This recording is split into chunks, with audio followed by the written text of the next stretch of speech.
Hello book lovers, it is Angela and I am back with a top 5 Wednesday video for you guys. This top 5 Wednesdays topic is top 5 worst love interests, and they can be male or female.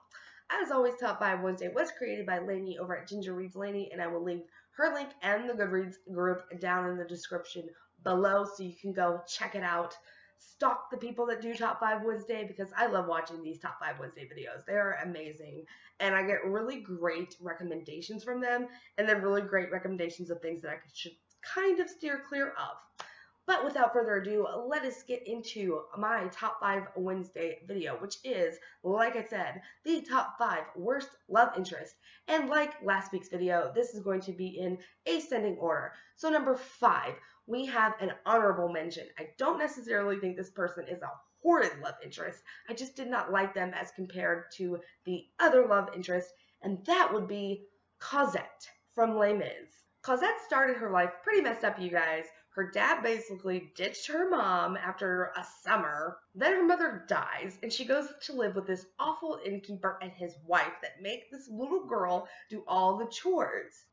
And then an ex-con comes to the door, buys her a doll, and what does Cazzette do? Oh, she gets in the van and drives off with the ex-convict. So not the easiest start to life. But then she meets Marius, and after 2 days, maybe, she decides she's head over heels in love with him. When his whole life, Marius has had another woman named Eponine in the background who has always been pining after him. And let's get real, Marius and Eponine should have been together, y'all. She took a bullet for the man, for God's sake, okay? Like, if that's not love, I don't know what love is. But Marius had to go with Cazzette. Really, Victor Hugo? You had Marius, who is more of the upscale type of life. His grandfather obviously has money. And then we have Eponine, who has grown up with her awful parents and comes from basically nothing, and you couldn't have made that match happen. No, you had to pair Marius with Cazzette, which I'm over it. I'm over it. Come on, you guys. Let's just move on to number 4. Number 4 also corresponds to the character because I would choose either Tris or 4 from the Divergent series. I had so many problems with this series. If you guys didn't know, I really did not like it. And I did not like Tris or 4 as a character or as a couple. So either one of those two, they're tied for the number 4 spot because no. I think I would go with Tris a little more than 4 though. Tris just got on my nerves. She just grated against my soul. But then we also have 4 who's somewhat clingy and moody, and I'm just not a fan. So why don't we move on to number 3? Number 3 is Rose from the Vampire Academy series. I only got through book 2 or 3 of the Vampire Academy series before I had to put it down. But Rochelle Mead, I was not shipping what you were trying to do with Rose and Dimitri. I understand that Dimitri is a guardian and he has to hold himself in a little bit higher esteem and can't necessarily go after his wants. He has to protect the princess. But I still hated Rose, you guys. And I wasn't the biggest fan of Dimitri either, to be honest.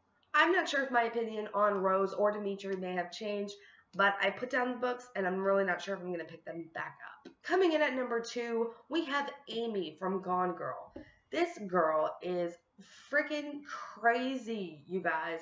I hated Amy. I know that Gone Girl is about Amy and Nick, and they're both supposed to be unredeeming characters. You're supposed to hate them both so much, and I've heard so many people that have hated Amy and Nick. But for some reason, I couldn't bring myself to hate Nick. Nick was a man that made mistakes. Amy is just a psychotic bitch, okay? There's no other way around it.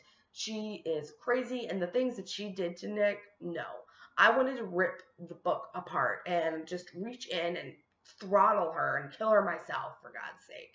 This woman was crazy, and I just hated her so much. She was the perfect villain, though, because I was just gritting my teeth reading about her. So good job to Gillian Flynn for writing such an unlikable character, I guess. And the number 1 worst love interest is going to a predictable choice. Who do we think that is? Any guesses? Any at all? I don't know. I don't know. it would be Bella Swan from the Twilight Saga. You guys, I don't even know where to start with Bella, to be honest. Like, seriously. She needs to get her own life. She needs to stop obsessing over Edward. I just didn't like it. It was too codependent for me. Even when Edward was gone and she was just moping about the entire book while he was gone, I was not a huge fan of that. I wanted to see a female lead take some action and do something with her life, and obviously Bella is not the strongest woman in the world because, yeah, she didn't do that at all. She just, sat around, pretty much. And then Jacob came in the picture and he was like, oh, hey, let's go do stuff. And she was like, I don't know. I just don't know, Jacob. And then finally she did, but no. Bella is just the worst love interest I think I've ever read.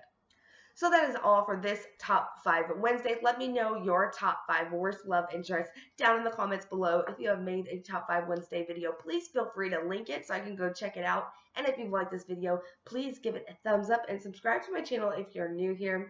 As always, thank you guys so much for watching, and I will see you next time.